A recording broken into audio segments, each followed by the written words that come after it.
Hello and welcome back to HardReset.Info. In this video I will show you how to disable suggesting emojis on Google Pixel 9a. Let's begin!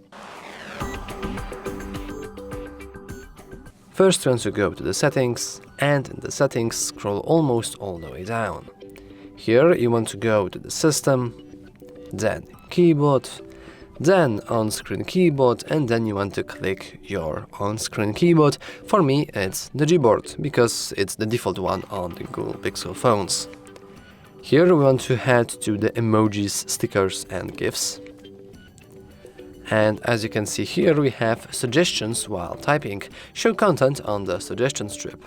So we can disable that for emojis, but also for the stickers.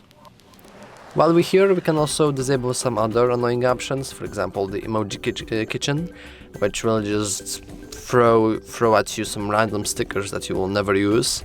So we can easily disable that doing just that. And we can also disable predictive content search, though some people might want to leave it on. It depends on you. And of course, if you want to enable them back on, you have to just do that. And everything is back as normal.